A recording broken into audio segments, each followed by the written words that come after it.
The entrepreneurial journey is challenging for anyone, but being a female entrepreneur in a competitive industry comes with its own unique set of obstacles, opportunities, and experiences. From fighting for credibility to navigating male-dominated spaces, from building confidence to breaking through the glass ceiling. There's so much that goes into this journey that often doesn't get talked about openly. But here's what I believe. Every challenge that we face and overcome makes a path easier for women who come after that.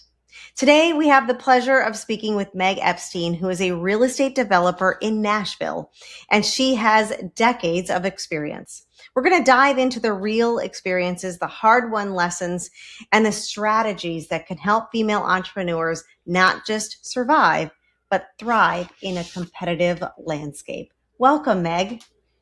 Thank you so much for having me. I am so excited to have this conversation with you today because I want you to start with your story and what drew you to the industry that you're in today. And were you aware at the very beginning of what you were doing of how male dominated your industry was?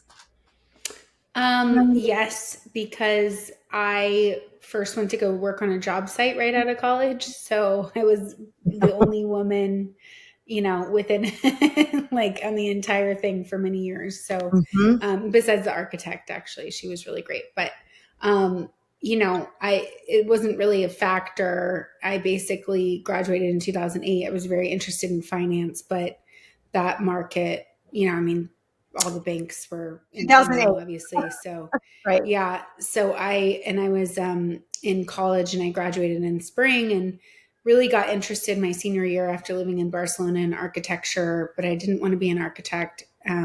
So I went to go work for a builder that was doing really very high-end homes, like $50 million homes. Mm-hmm. And that really gave me a great real estate base with building. But I was on a job site. All my friends were working in consulting and had like corporate jobs. And I was on a job site, running a big project. So you mentioned you did it wasn't architecture school that you went to. It was finance. No. Yeah. No, I mean, I just went to UCLA. I had a, bachelor's of, I just had a normal degree. It wasn't anything to do. I didn't really apply anything I learned from college, to be honest. It's more just, I asked because just practical experience. Sure. And going abroad, I'm sure has probably taught you a lot. I know my daughter is actually in architecture and is going to Barcelona in the spring. So that will be interesting to see. But, so you knew going into this that it was a male dominated field. Did that scare you at all? No. My dad had an electric sign business that he used to take me to when I was younger. So I was like used to running around his shop and, with a bunch of blue collar guys around and learning how to make things. And I never really thought about that aspect of it.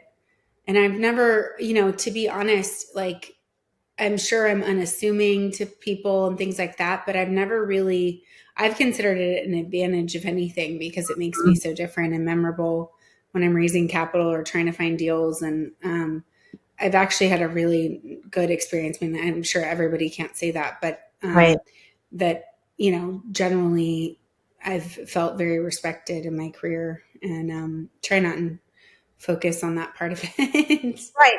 I find it very fascinating because you're right. A lot of women didn't have that experience in the career that they're in if it's a male dominated field.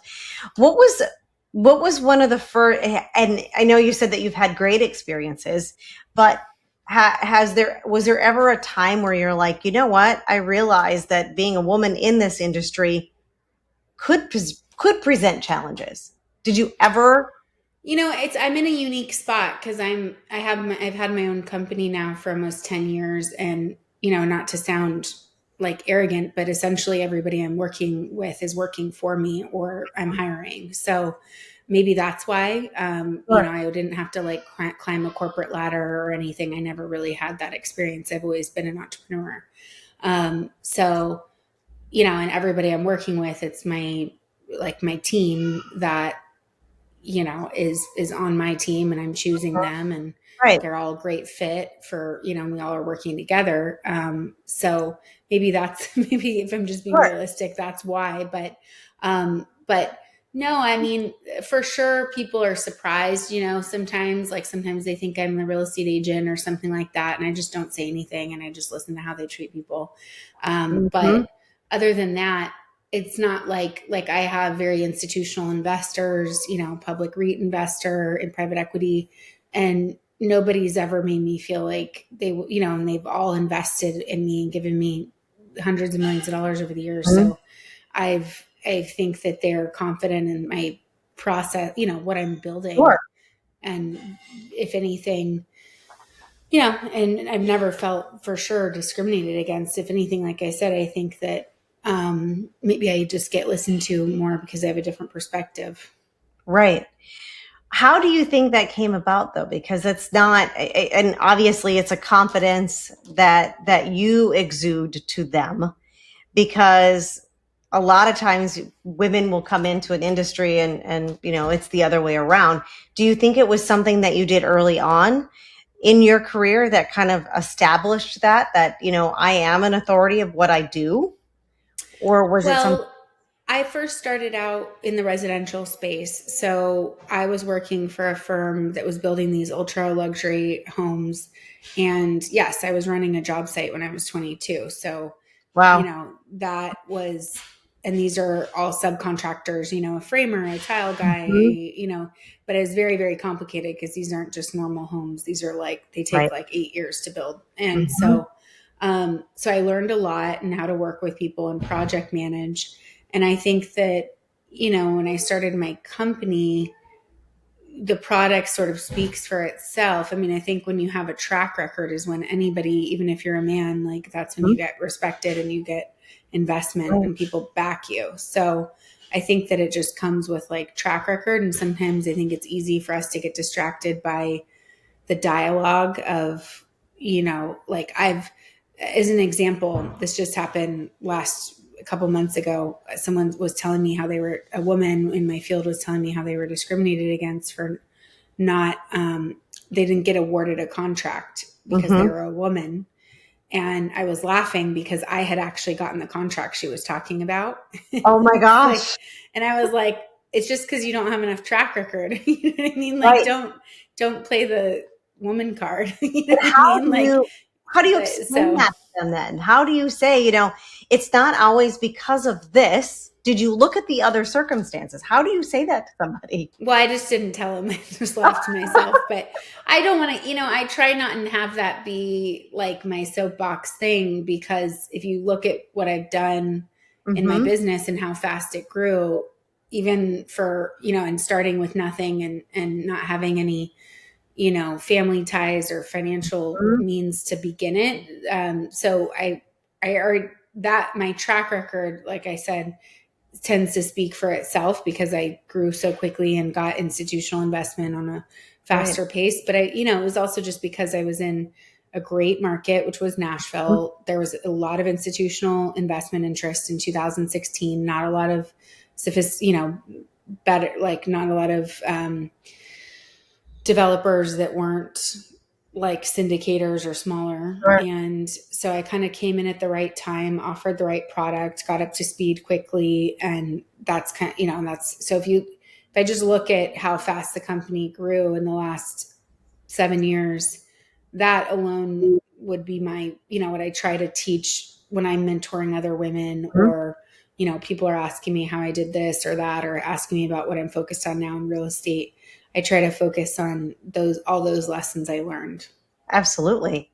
You mentioned being a woman can have its competitive advantages. Do you have a few that you'd care to share with us? Like, I think it's just, when I was first starting to look for deals in Nashville, I was calling on landowners that were getting calls from brokers that all, had a bowl cut and looked the same, just like every, Johnny broker. right. And I would go in there. I'm a commercial contractor. Like I said, I kind of I've been on job sites and things, and these are like blue collar people that are running their HVAC business or their insulation business in a building that's in, they're sitting on $10 million worth of land in downtown Nashville because the market had changed so much. So it was like, that was an opportunity for me to talk to these people, relate to them. And I think they were like, oh, well, this is a different story. Wow. I really want to I'm inspired by what you're trying to do that's different and not just, some broker just trying to get a commission. And so I think that definitely helped because I could, if you're getting brokers coming to you every week to try to sell your property and someone looks and sounds different, then I think it's just more memorable and maybe they'll give you a second chance or pay a little more attention. Right. So what was it about this specific industry that drew you? Because you said you went to school at UCLA. What was it that drew you to Nashville specifically and this industry out of all of the ones you could have picked? Well, as I said, I actually really like finance because I've always liked finance. It just wasn't the right time for that. Mm-hmm. And I didn't really want to do the whole investment banking route in 2008, which is probably what I would have done if it was a different time. Sure. So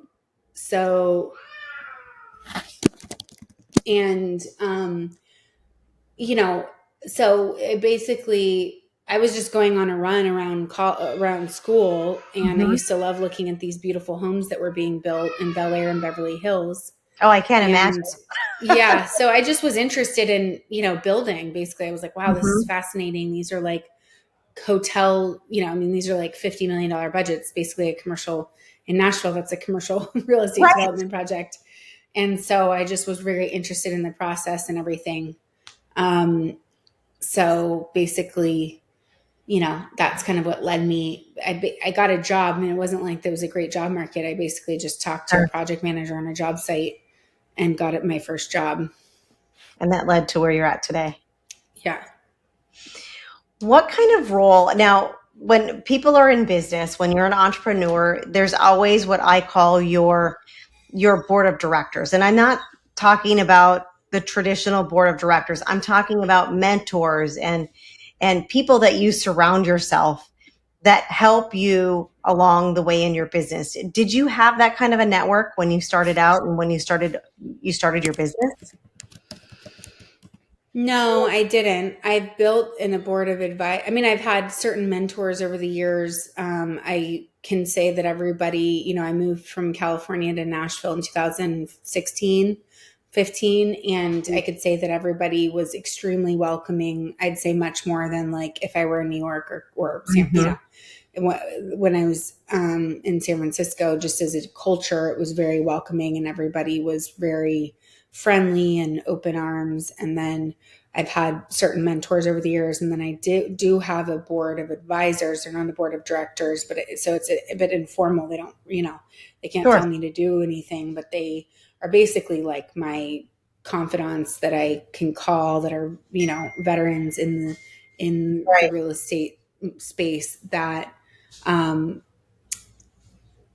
lean on for various things. One's had 7 funds, and one's a general counsel, one's a developer, one's been in, corporate capital markets. And so I definitely lean on them, and I get with them at least 6 times a year and in person once to go over our strategy and kind of get guidance. So it's a really important thing to have. I know, because I the mentors and the unpaid people versus, you always need to have an accountant, you always need to have general counsel.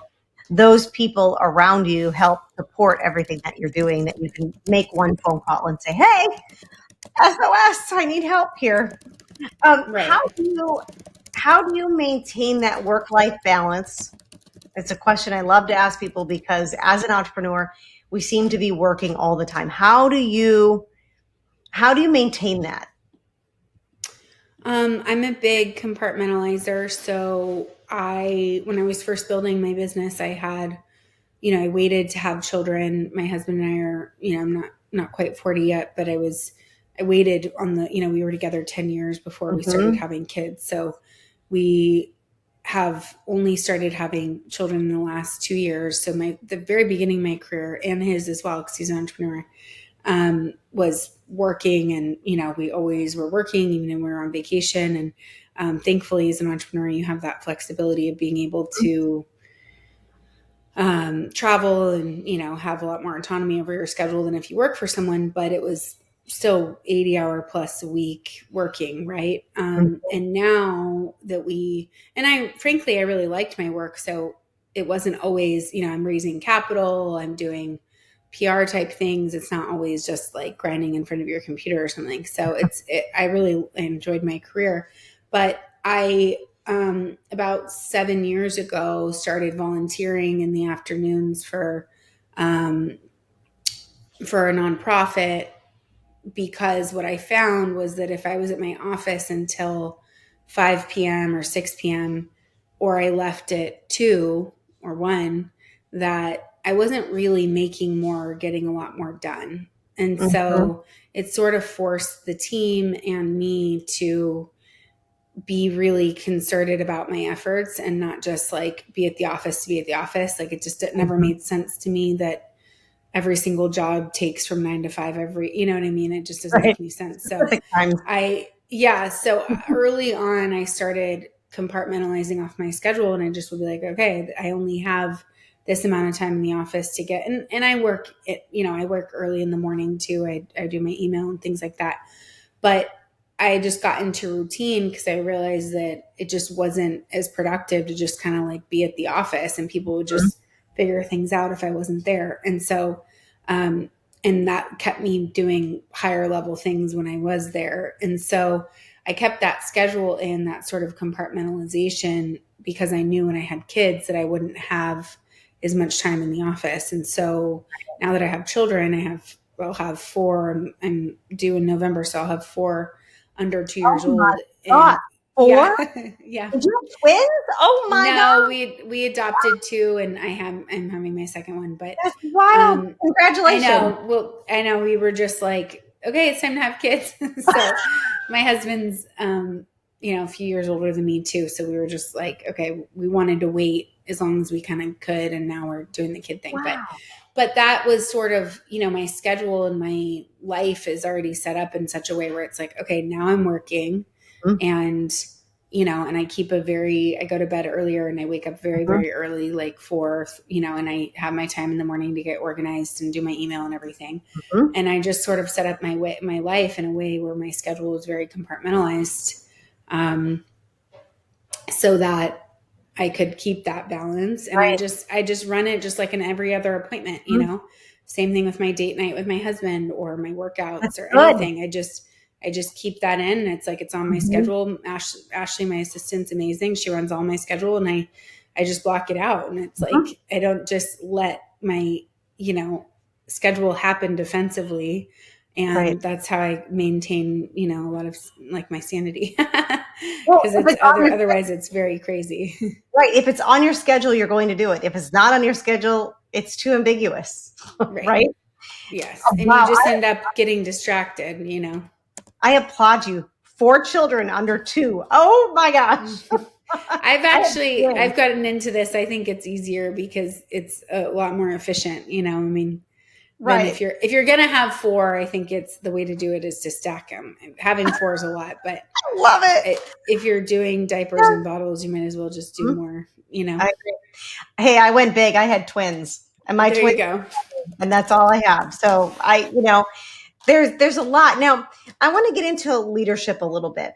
What is your approach with regard to leadership and your teams? How do you inspire them, and how do you motivate them and inspire other people?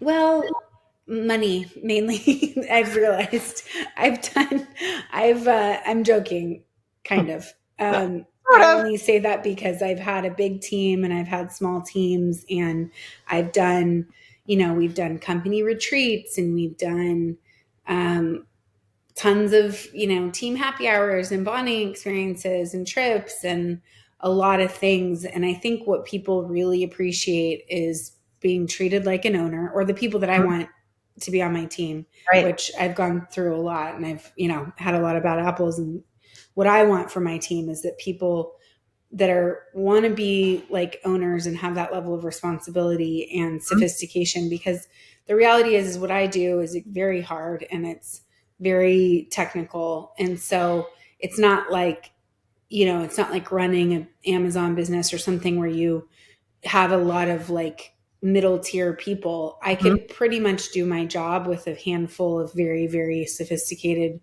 people, is what I realized. And then like more administrative people to help them, but Sure. not, I sort of eliminated any role that was kind of a middle tier manager type person, because what I Mhm. realized is that they just don't do as much.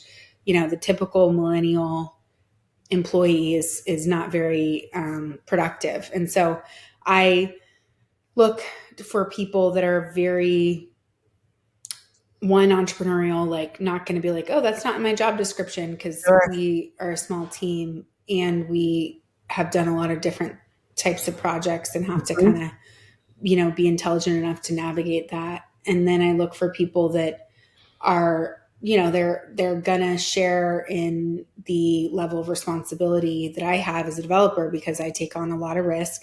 Every project Right. I'm signing, a 60-70 million dollar loan, Mhm. and I need people that are that are alongside me. So those people are really, they are motivated by back end of the deal, like Mhm. they're getting a piece of the end. And so everything Mhm. that we all do to contribute to that, it's will determine its size.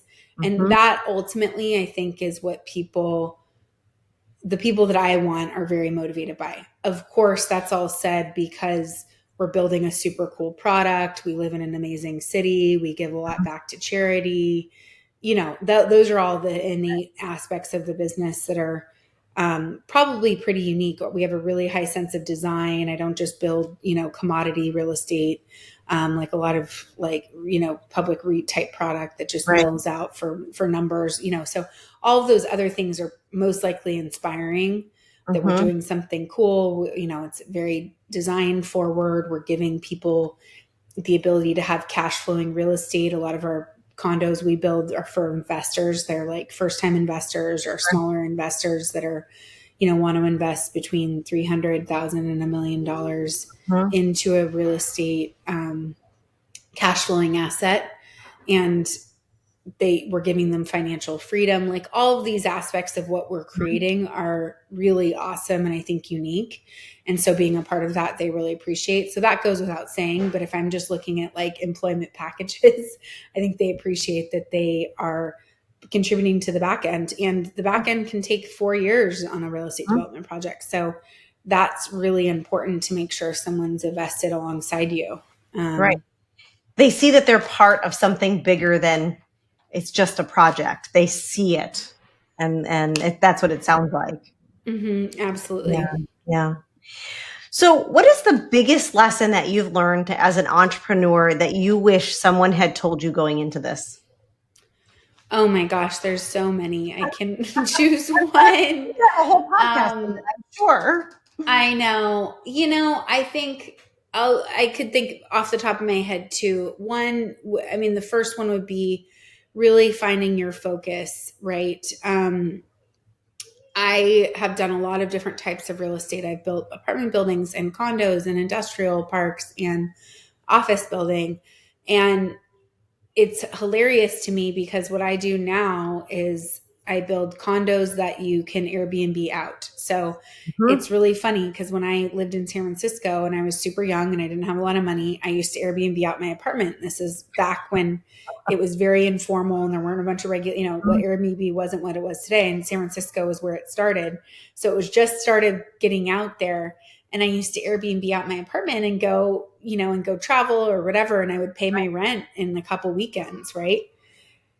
And that kind of started my entrepreneur. That was Mhm. how I was able to start my own business early on, was because I could pay my rent and pay my living expenses like that. And um, it's hilarious to me because it's now what, 15, 12, 13, 14 years later. And I am doing this, building $100 million buildings that allow for people to do that same thing in a much more organized legal way that is in Yeah. coordination with Airbnb. We have a licensing agreement with them. They're amazing.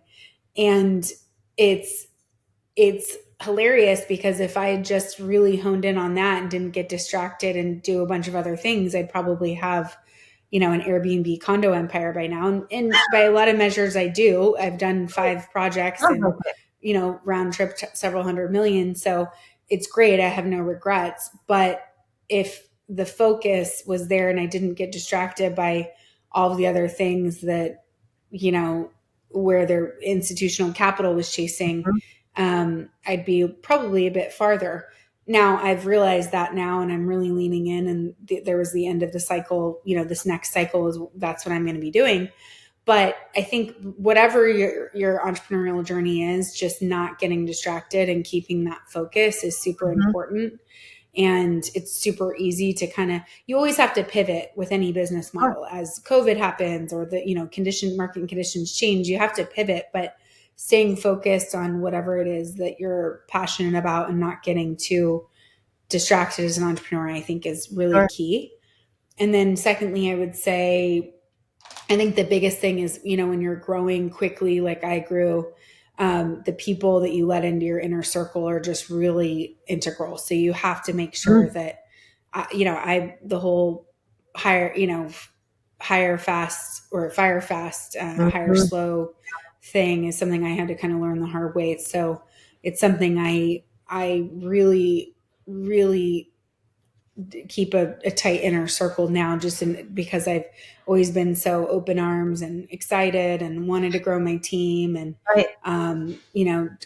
I would consider generous. And so that was something that I had to kind of learn the hard way. Like not everybody is on the same page or has your vested interest. So you have to kind of make sure you're protecting your inner circle.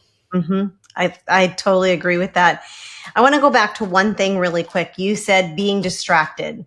As entrepreneurs, we always have shiny objects that are here just vying for our attention. And sometimes at the end of the day, do you think that any of those shiny objects that came after you really helped you in the long run, looking at them as, I'm glad that happened. And it taught me this lesson, or it taught me this skill that I wouldn't have had. Oh, for sure. I mean, it's so easy to be like, oh, if I just did this, I would just, be here. No, absolutely not. I mean, I'm really happy I had a industrial platform and cause I'm still doing, it's on one hand, I've done diversified things. And so if I were an office developer and COVID happened, like that would be the end of my career. Right. So it is good to have, yes, it's a good to have, or even just what I was doing in Airbnb, like travel did stop during the pandemic for a long time. You know what I mean? Like that was really scary. So I don't mean, I just kind of mean that, I just think it could be, no, I definitely agree that it has helped me. And I still have an industrial platform that I am working on. I just am trying to do it in a much more sense of a platform, meaning I'm building this type of product over and over and over again throughout the Southeast, as opposed to being like, okay, I'm in Nashville. It's an amazing market. I'm going to build a multifamily building and an opportunity zone multifamily building and a condo building and an industrial building. So I've just gotten a lot more focused in terms of like creating a scalable systems and a scalable platform. And focusing on something is beautiful because it helps you accelerate that much faster. Yeah. And your team knows what the program is. And, it's easier. Better for that sense. Yes.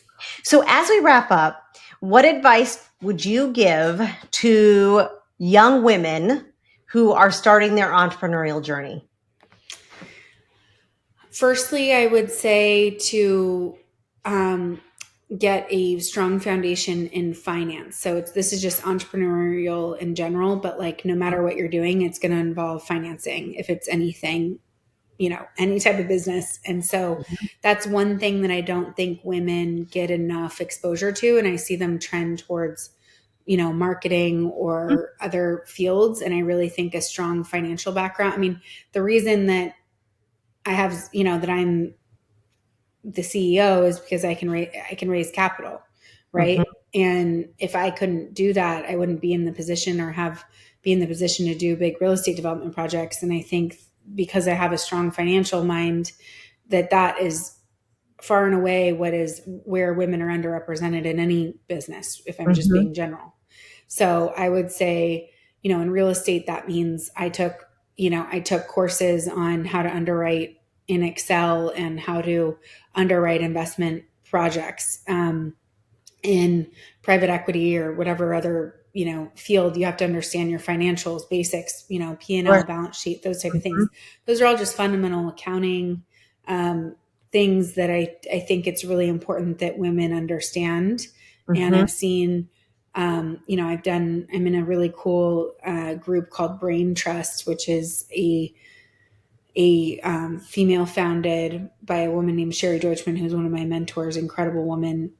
She sold her company, to a total, I think she was a single mom and started this medical billing company and sold it to private equity for a huge exit. Oh, wow. And has taught, and it's basically like a think tank for other women to get together every month and really support the entrepreneurial journey and make sure they get into revenue over $1 million. So it's really awesome. It's called Brain Trust, but I've been exposed to a lot of different, I hear a lot of stories from women up and starting their companies, bookkeeping businesses or, different lines of product and things like that. And one thing I consistently hear is that they didn't either understand the financials or the contracts. And that's something that you like hands down can be taken advantage of or just not, you have to be super smart on. So any woman that's getting into anything really needs to have that strong financial base and legal base, because those are the basics of doing business. And then I would say that, figure out how to use it to your advantage. Like I said, women have a totally different way of operating. The most, successful men I know are able to they can focus on one thing mostly. This is a generality. I love working with, I work with all men. They're amazing, but they can focus on one thing at one time, usually. And we're multitasking. And women have an ability to, this is obviously it's not every woman and every man, but it's just generally, it's something I've observed is that women can do a lot more analysis, a lot more planning, a lot more 5 steps ahead.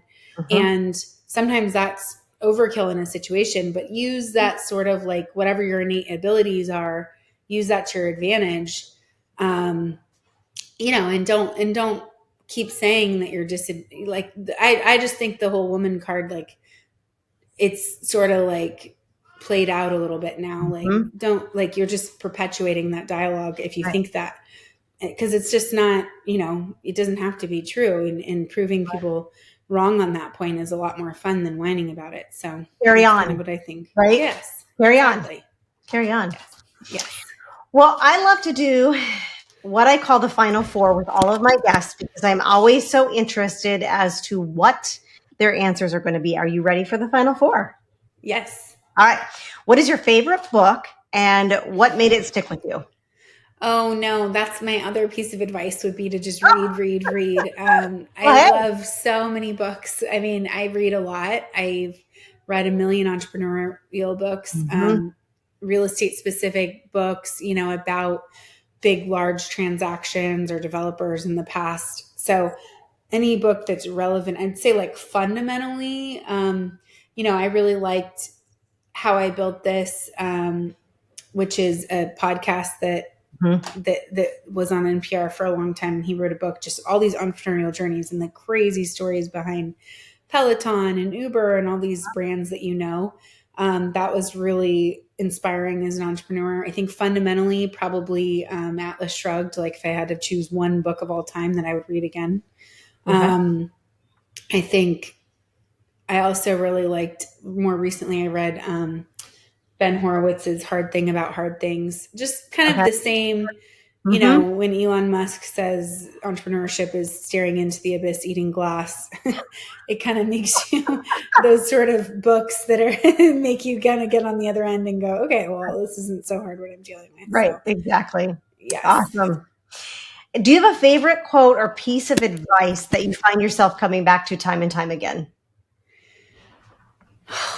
I don't know I can't think of, um, not a specific quote, but I think one thing that is just for me, it's like perseverance. Like Mhm. I've had to work on deals for 4, 5, 6, 7 years before I'll give up on them. Mhm. And I think that's just a lesson where a lot of people just get to the 80, the 80-yard line and sort of tinker out. Mhm. And it's kind of that last 10, 20% where it could take a lot of effort just not to give up and keep going, as Mhm. long as it's a sustainable venture, right? Like, I Right. mean, obviously you don't want to just keep doing something that's failing and failing, but I've had projects that have had a tremendous amount of adversity that I've gotten pushed through and gotten across the line and ended up making a lot of money that anybody else would have given up on because it Mhm. was just so hard to figure out or so nuts. So I think perseverance as a general theme of my career has been, Staying the definitely, course. Yeah. yes. Yeah. What is one habit or practice that genuinely changed your life or your business? Um, I habit or practice. I mean, I would say either, I spend a lot of time on self improvement and, Mhm. like I said, really balancing. I've done a lot of, um, training and things like that to really, make sure that I'm being the best CEO and that I'm, Mhm. being the best person I can be. And I really try to give back a lot more now that I'm established. So I think that's a big part of who I am is, you know, my other interests, I guess. But other than that, I would say my marriage is probably Mhm. a pretty integral part of my journey. I mean, I married someone that I'm very close, that's the person I was meant to be with, I'd Right. say. And I think that having that foundational team to build from, whether Mhm. it's, us being parents or us both being entrepreneurs, has been, probably the best aspect of my life. Wonderful. And it sounds like you're always learning. So that's a good thing. That's kind of, Yes. yes. And my final question is if you could have dinner with anyone, who would it be and why? Oh man, that's a tough I know. one. Sorry. I know this is probably, like, just off the top of my head, it's probably controversial, but I just think what Elon Musk just announced a big boring company in Nashville where he's going to drill underneath Nashville and build these Mhm. subways. And I just like you have to acknowledge the fact that the guy is like the ultimate entrepreneur. Like, how do you Mhm. have Tesla, SpaceX?